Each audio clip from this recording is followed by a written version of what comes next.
O Leandro está falando conosco à noite sobre algumas coisas que ele gostaria que Jesus não tivesse dito, não é isso? E eu brinquei com a Lucine, acho que eu vou falar sobre algumas coisas que eu gosto que Jesus disse, só porque eu não posso falar alguma coisa diferente dele, nem posso antecipar alguma coisa que ele vai falar. Mas ia dar muito trabalho, porque eu gosto de muitas coisas que Jesus disse. Então ia ser muito difícil falar sobre esse tema. E eu fiquei pensando numa das coisas que eu mais gosto que Jesus disse, e eu não consegui chegar num denominador em comum. Mas uma das coisas que eu gosto mesmo é na oração, quando Jesus começa a orar, e ele começa a orar para o Pai, que é o Pai Nosso. E ele faz daqueles discípulos uma família. E ele estende para nós, através da cruz, a possibilidade de nós sermos uma família. E para mim é a graça de Deus e a possibilidade da igreja ser uma família. É uma das coisas, uma das dádivas mais gloriosas conquistadas na cruz do Calvário. Porque a igreja pode ser um monte de coisas. Nós estivemos falando sobre isso no retiro. Mas uma das coisas que nós estamos mais adaptados, o que nos traz mais conforto, o que nos traz mais segurança é a ideia da família, não é verdade? Não tem lugar que a gente se sente melhor do que com a nossa família. A gente já cresce com essa ideia. Do que a mulheradinha brinca quando a gente é criança, quando a gente é menina, não é? De casinha? Não é o sonho da gente é crescer e é constituir uma família? Eu sei que na modernidade já tem jovens, já tem adultos que não querem ser pais. Já é algo dessa cultura pós-moderna, uma sociedade que já abre mão de ter filhos. Mas faz parte da natureza humana esse sentido de continuidade, de nós termos filhos, essa possibilidade de nós termos filhos.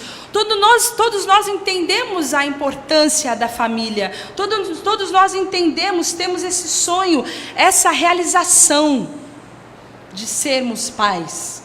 Todo mundo aqui que não é pai, não é mãe, sonha em ser pai e mãe um dia, de ter uma família, de ser pai. Você não tem esse sonho? Depois, quem já é pai e já é mãe, sabe que alegria que é. Quando eu saio com a minha filha, que agora já é do meu tamanho, as pessoas falam assim, mas é sua filha? Eu falo, é minha filha. É minha filha, mas essa moça é sua filha? Eu falo, é minha filha. É um orgulho para a gente saber. Eu fico pensando assim, para os pais que já têm os seus filhos criados, os seus filhos formados.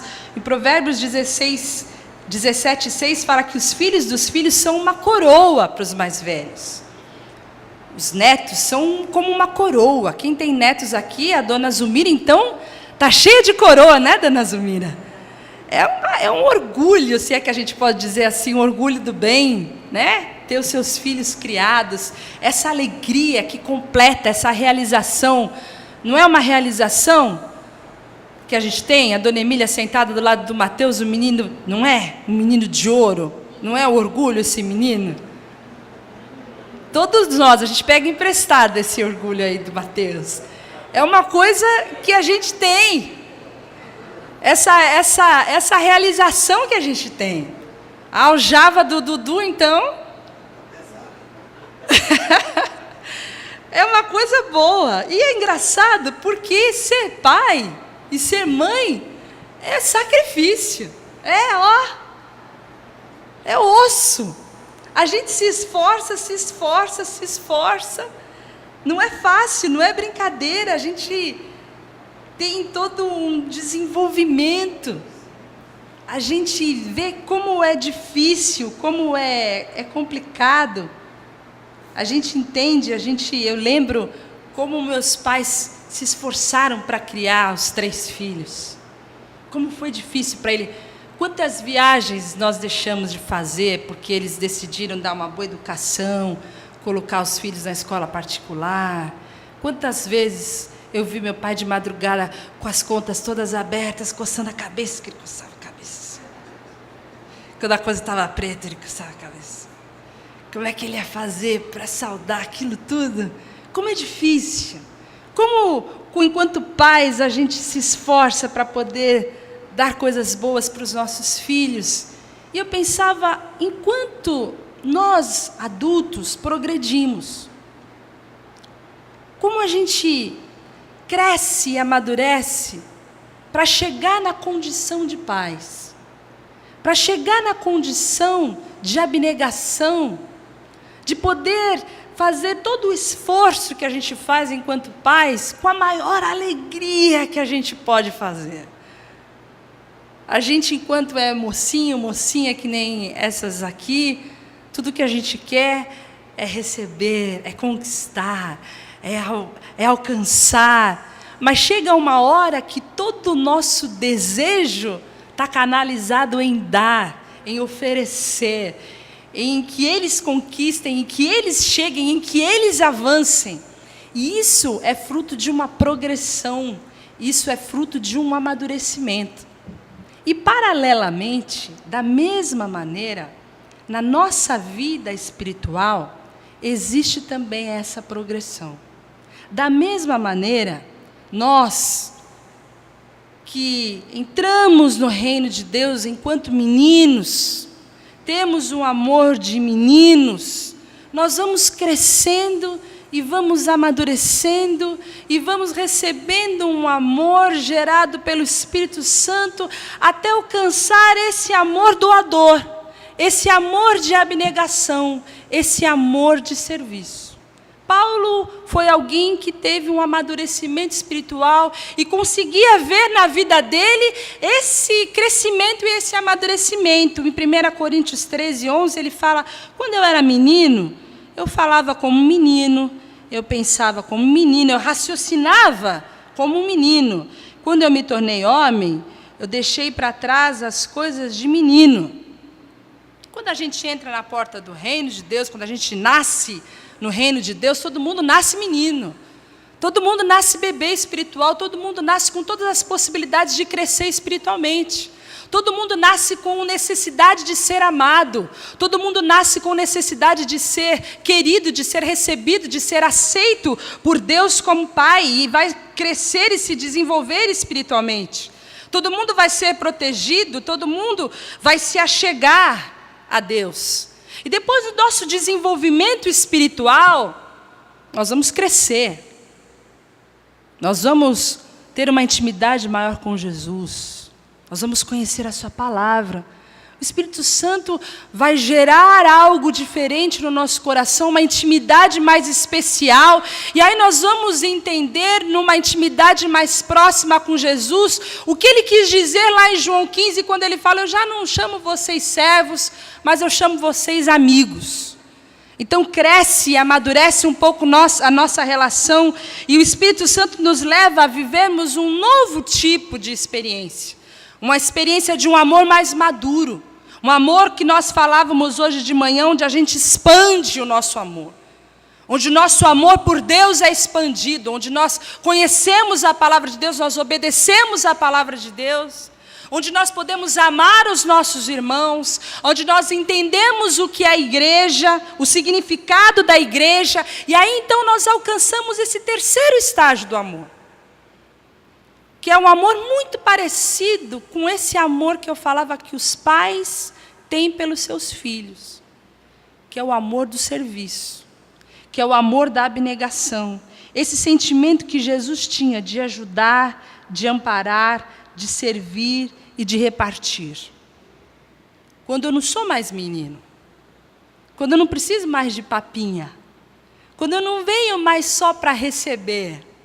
Quando eu não estou aqui só para o bem a nós, mas quando eu encaro o reino de Deus, quando eu vejo a igreja de Jesus como um lugar onde eu posso servir. Quando a minha alegria não é mais só receber, mas a minha alegria é dar. A minha alegria é que os outros cresçam, que os meus irmãos possam também receber, que os meus irmãos possam ser servidos. E nesse momento eu posso me perceber como gente grande.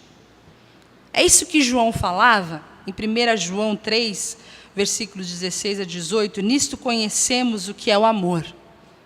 Jesus Cristo deu a sua vida por nós, e devemos dar a nossa vida por nossos irmãos. Filhinhos, não amemos de palavra nem de boca, mas em ação e em verdade. Esse amadurecimento do amor, quando a gente deixa de ser menino, quando a gente deixa de ser criança, vira gente grande, vira adulto e começa a ter essa postura de paz, de se preocupar, como eu vejo um amor tão grande entre os irmãos aqui, uns pelos outros. Esse amor é um amor que vai além da autossatisfação. É o amor que Paulo tinha muitas vezes quando ele fala que ele se fez de escravo por todos para ganhar o maior número possível de pessoas. É o amor maduro, é o amor da maturidade. Eu lembrei dos presentes de Natal. Você já viu como uma criança fica ansiosa quando vai chegando o Natal? Qual é a preocupação da criança quando chega o Natal? Quem tem filho sabe, quem tem neto também sabe. O que eles se preocupam? Com presente. O que eles vão ganhar? E os pais se preocupam com o quê? Com o que eles vão dar. Entendem a diferença? Essa é a maturidade. É dessa forma que nós checamos se nós somos maduros ou não espiritualmente. Se quando nós, dentro do reino de Deus, nós estamos preocupados com o que nós vamos ganhar ou com o que nós podemos dar. Vocês conseguem entender? Nós precisamos crescer, irmãos. Nós precisamos crescer. Quando eu era menino, eu pensava como um menino, eu falava como um menino, eu raciocinava como um menino, mas o tempo passa. E a gente precisa crescer. Chega uma hora que a gente não pode mais ficar só pensando em o que eu vou ganhar.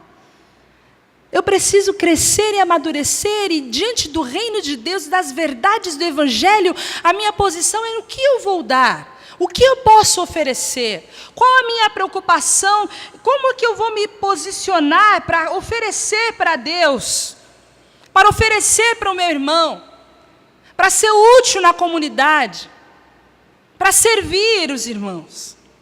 E nós, enquanto pais, sacrificamos tantas coisas, né? Sacrificamos a nossa liberdade, o nosso tempo, os nossos recursos, e a gente faz isso por causa do amor. A gente se rebaixa e a gente serve com alegria por causa do amor. Isso é maturidade. Isso é maturidade. Deus sabe que a gente é criança. Deus sabe que a gente ainda grita por carinho, Deus sabe que a gente ainda grita porque a gente tem necessidades, Deus sabe que a gente ainda grita porque a gente tem carências, porque a gente precisa de atenção, Deus sabe. Enquanto nosso Pai, Ele sabe, e não há nada mais lindo do que essa possibilidade de nós nos relacionarmos com Deus como nosso Pai. Como nosso Pai. Um Pai que não é mais meu, não é só seu, é um Pai nosso.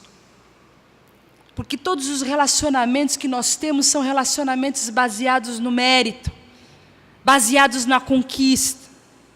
Os empregadores querem saber se você tem um bom desenvolvimento cognitivo, eles querem saber qual é a sua formação, qual é a sua graduação, ele quer saber quantas línguas você fala, qual é a sua experiência profissional, ele quer saber tudo sobre você, e dependendo lá da sua pretensão salarial, você pode ter uma chance.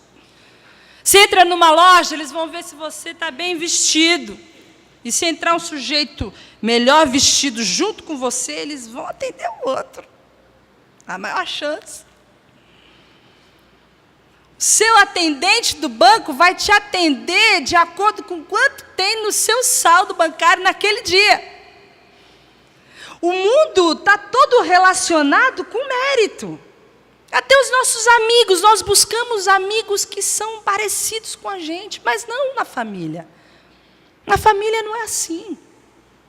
Na família, mesmo que o seu filho não vá bem na escola, na família, mesmo que o seu filho não consiga um bom emprego, não tenha uma boa graduação, não vá bem no concurso, não consiga a vaga no time, mesmo que ele tenha problemas de aprendizagem, Mesmo que ele tenha um QI abaixo do normal, que ele tenha problemas de relacionamento, ele vai ser sempre seu filho. Você vai matar e morrer por ele, ele é seu filho. Não depende de mérito. E Deus nos deu a oportunidade de sermos seus filhos. Enquanto filhos, Ele nos aceita assim como nós somos. E nós podemos nos relacionar com Ele dessa maneira. E isso é graça. Nós podemos ser como nós somos, isso é graça. Mas como Pai amoroso, Ele quer que nós cresçamos. Como todo pai quer que o seu filho cresça. Porque um filho que não cresce, um filho é um filho que tem problema de desenvolvimento. E é um filho que precisa de tratamento especial. Todo pai quer que o seu filho cresça. E nós precisamos crescer, irmãos. Nós não podemos ser meninos. Nós precisamos atingir um nível de amor. Ser pai é fácil? Não, ser pai não é fácil. Ser pai é difícil. E pode ser que aqueles que têm sido pais e que têm tido esse amor desprendido, esse amor abnegado, que têm tido esse amor maduro, de vez em quando fiquem cansados, porque a palavra fala em Gálatas 6:9, para a gente não se cansar de fazer o bem. Se está escrito para não se cansar, é porque cansa. Chega uma hora que cansa. Mas o texto fala, não desanima, que você vai colher na hora certa. Não desanima, não desanima, continua firme. Seja motivado pelo Espírito Santo a continuar fazendo bem, continuar cuidando, continuar amando, continuar maduro, a não ter esse amor que quer receber, mas um amor que quer dar. Eu quero terminar com um pensamento de Bernardo Claraval, que foi citado por Philip Yancey no livro Deus Invisível, sobre um tratado de amor. E ele fala sobre o crescimento e o desenvolvimento da maturidade espiritual. E ele fala o seguinte, que existem 4 estágios do amor. 4 estágios. O primeiro estágio é quando a gente ama a gente mesmo para o nosso bem. Esse é o jeito que o mundo se ama. Todo mundo se ama porque é carnal e só busca o seu próprio interesse. Não tem nenhuma condição de amar a Deus e de buscar qualquer outro tipo de interesse, porque é carnal. Não há em si o Espírito. E quando a pessoa começa a perceber que não tem como sobreviver sozinha, que está mal das pernas, ela olha em volta e ela percebe que ela precisa de ajuda. Então ela começa a procurar a Deus. E aí surge o segundo estágio do amor. Quando ela ama a Deus por causa dela mesma. E é nesse momento que nós conhecemos a Deus. Nós nos achegamos a Deus porque nós precisamos de Deus. Nós nos achegamos a Deus porque nós temos necessidades. Nós nos achegamos a Deus porque nós precisamos do seu benefício, nós precisamos do seu amor, nós precisamos de salvação, nós precisamos de socorro. Nós chegamos até Ele porque nós precisamos ser salvos. Nós chegamos porque Ele é a nossa única esperança. Mas então nós o conhecemos. E surge o terceiro estágio do amor. Quando nós amamos a Deus por Ele mesmo. Nós o conhecemos, nós somos iluminados pelo Espírito Santo. E aí não tem mais egoísmo. Nós podemos adorar, nós somos capacitados a buscar a Deus. Nós conhecemos a palavra de Deus. Nós conhecemos as verdades, nós temos uma experiência com Deus. Nós podemos experimentar a bondade de Deus, nós temos esse amor puro, nós somos atraídos por esse amor puro. Então nós amamos a Deus pelo que Ele é. E vem então o quarto estágio, quando nós amamos a nós mesmos por amor a Deus. E é esse amor que faz com que eu me dissolva. O amor que eu tinha por mim mesmo se dissolve no amor de Deus. E eu posso dizer, como Paulo falava, que não vivo mais eu, mas Cristo vive em mim. E a vida que agora eu vivo na fé. Agora é Ele que vive. Eu amo a mim por causa dele. E eu poderia colocar o 5º estágio, que é esse que nós estamos falando. Quando eu amo o meu irmão por causa do amor a Deus. Quando eu consigo olhar para o lado e eu consigo entender que o mundo pode ser influenciado e o mundo pode ser transformado por causa do amor. E assim como os pais ficam a noite toda acordada, tem pai que tem 2 empregos, tem pai que faz empréstimo para pagar o material escolar, tem pai que se desdobra para poder cumprir os sonhos dos seus filhos. Esse amor que nos motiva a fazermos sacrifícios, é o amor de gente grande. É o amor que deve nos motivar a servir os nossos irmãos. É o amor que deve nos motivar a irmos mais além. É hora de nos prepararmos para dar. É o amor de entrega. É o amor da igreja. É o amor que eu paro de olhar para o meu próprio umbigo e eu posso olhar para o meu irmão. E eu posso fazer o que Jesus fez na noite em que Ele instituiu a ceia.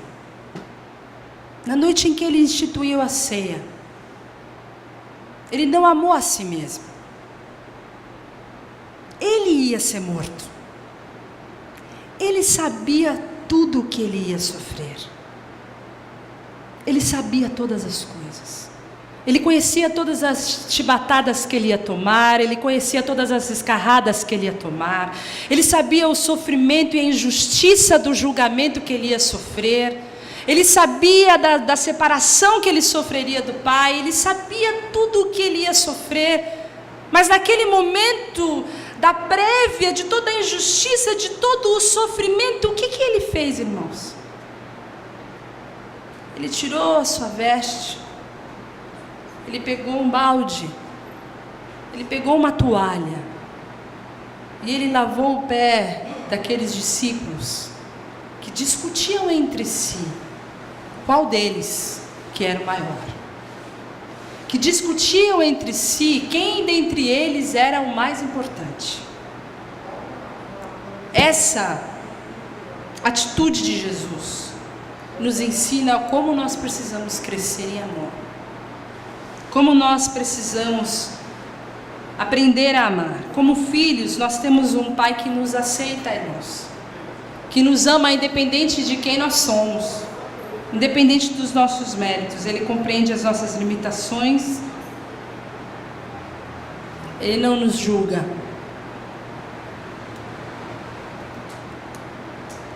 Ele não busca os nossos acertos. Ele nos chama para nos assentarmos à mesa para jantar.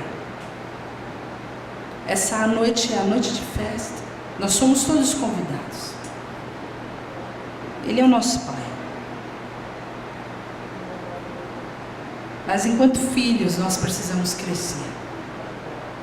Nós precisamos desenvolver esse amor maduro e celebrar o amor. Celebrar esse vínculo de família. Saber que nós fomos comprados por um preço muito valioso. Mas esse preço que foi pago na cruz do Calvário foi para que nós pudéssemos viver em família. Para que nós pudéssemos celebrar o amor. Para que nós pudéssemos ser um corpo. Para que nós pudéssemos ser uma família, para que nós pudéssemos permanecer juntos. A instituição da ceia do Senhor é para que nós como igreja pudéssemos permanecer juntos, lembrando do que passou, daquilo que Ele fez, do sacrifício dEle na cruz, e lembrando que Ele também vai voltar. É um memorial daquilo que passou, daquilo que aconteceu, do que nos uniu, do sangue que foi vertido na cruz. E a lembrança e a esperança de que o que nos une é a esperança divina de que nós não estamos nesse mundo por acaso, nós estamos aqui de passagem.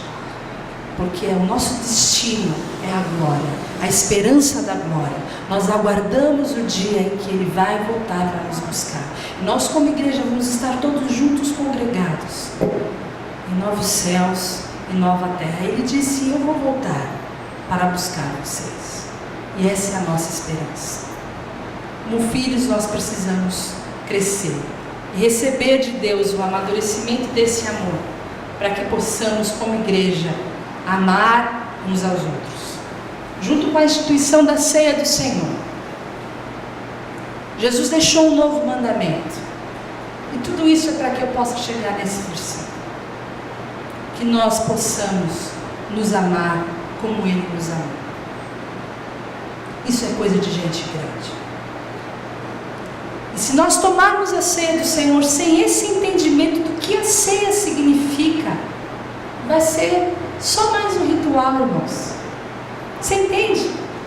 Você vai comer um pão, você vai tomar um suquinho, você não vai ter um entendimento do que isso significa.